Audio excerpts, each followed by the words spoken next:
Om Swastiastu. Salam harmoni. Perkenalkan, saya Nilo Madirati Pratiwi dengan NIM 2411031040.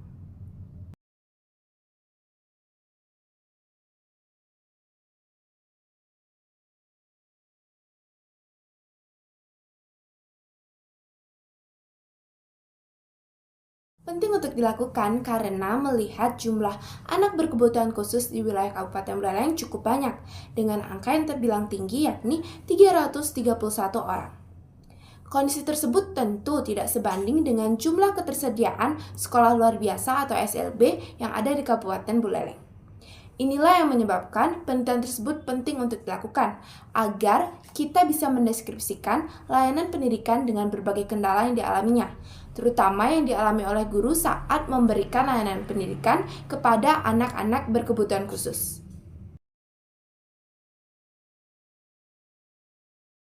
Setiap penelitian bisa terjadi atau dilakukan karena ada hal yang melatar belakangi penelitian tersebut. Setelah saya analisis, terdapat 4 hal yang bisa menjadi latar belakang dari penelitian tersebut.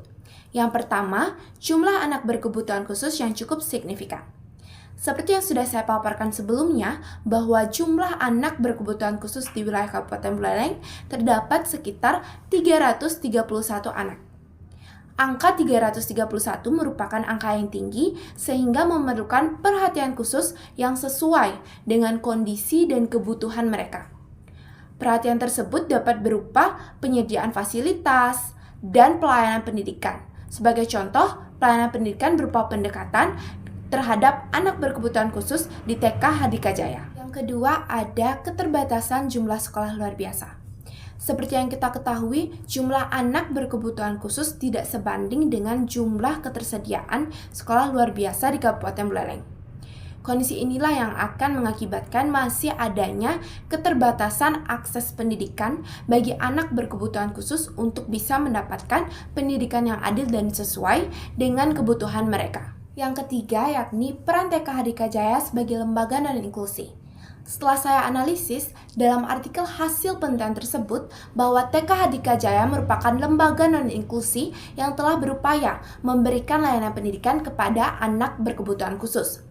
Peran inilah yang nantinya akan menjadi solusi alternatif bagi anak berkebutuhan khusus untuk bisa mendapatkan layanan pendidikan yang adil terkait permasalahan yang ada, yakni keterbatasan fasilitas pendidikan. Nah, yang keempat yakni kendala dalam pemberian layanan pendidikan. Penelitian tersebut terjadi karena melihat latar belakang dari kondisi nyata TK Hadika Jaya masih mengalami kendala, seperti guru yang belum mendapat pelatihan terkait guru pendamping anak berkebutuhan khusus. Selain itu, guru yang belum bisa memahami kondisi dari peserta didiknya, dan kondisi anak yang belum bisa fokus dan sulit untuk berinteraksi juga menjadi kendala dalam latar belakang tersebut. Inilah 4 hal yang menjadi latar belakang dari penelitian tersebut, sehingga memungkinkan untuk kita memahami lebih dalam terkait layanan pendidikan bagi anak berkebutuhan khusus.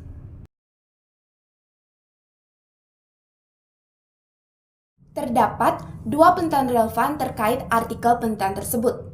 Penelitian relevan ini tentu sudah pernah dilakukan sebelumnya oleh peneliti lain.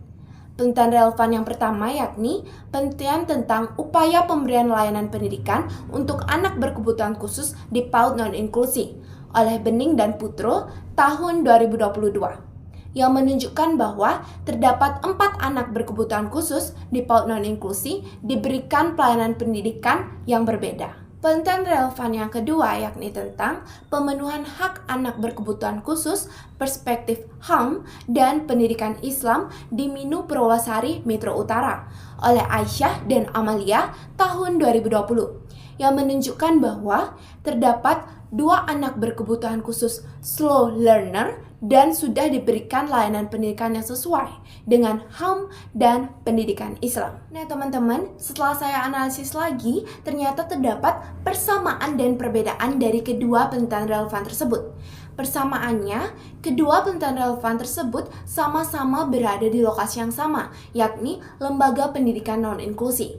Sedangkan perbedaannya, masing-masing lembaga pendidikan memiliki jumlah dan jenis anak berkebutuhan khusus yang berbeda.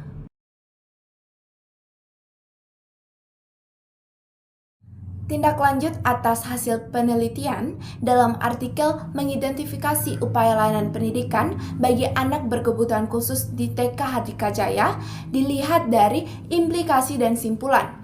Dapat disampaikan saran atau rekomendasi atas hasil penelitian tersebut, yakni penelitian tersebut dapat dijadikan masukan atau bahan pertimbangan bagi lembaga terkait untuk memberikan pelatihan kepada pendidik di sekolah reguler dan mengupayakan layanan pendidikan yang sesuai dengan peserta didik sesuai dengan minat dan bakat peserta didik. Tindak lanjut atas hasil penelitian berikutnya dapat dilakukan melalui perencanaan, pengelolaan, dan evaluasi. Perencanaan berarti anak berkebutuhan khusus di TK Hardika Jaya digabung dengan anak biasa dalam satu kelas untuk menimbulkan interaksi di antara mereka. Sedangkan pengelolaan bermakna pembelajaran anak berkebutuhan khusus di TK Hardika Jaya didampingi oleh guru guna memberikan pendampingan secara mandiri. Dan evaluasi dilakukan setiap hari saat proses pembelajaran berlangsung melalui interaksi dengan peserta didik. Namun, sebelum 3 hal itu dilakukan, sebelumnya sudah dilakukan penyebaran kuesioner terhadap guru dengan tujuan untuk mengetahui kendala yang dialami para guru saat memberikan layanan pendidikan bagi anak berkebutuhan khusus di TK Hardika Jaya.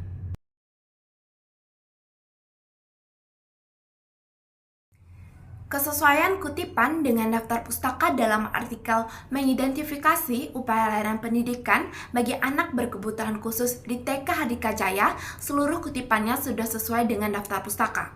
Pada daftar pustaka sudah tercantum nama penulis, tahun, dan link yang dapat kita akses lebih lanjut, dan semua itu sudah sesuai dengan kutipan dalam artikel. Jadi, secara keseluruhan, sumber pada kutipan sudah sesuai dengan semua referensi yang sudah tercantum dalam daftar pustaka, yang berjumlah 21 kutipan dan 18 daftar pustaka. Bukti kesesuaiannya dapat dilihat pada slide berikut.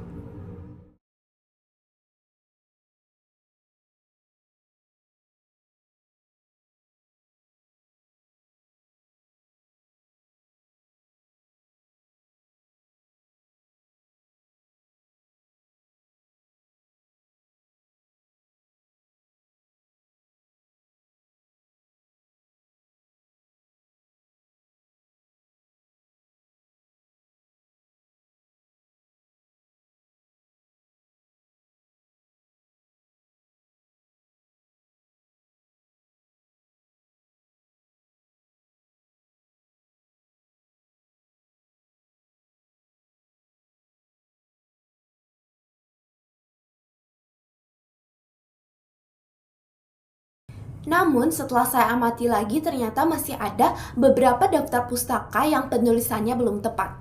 Kesesuaian penulisan daftar pustaka yang tepat ialah nama kedua dari orang pertama diletakkan paling awal, yang kemudian disusul oleh nama sebelumnya, seperti yang sudah terlihat pada slide ini.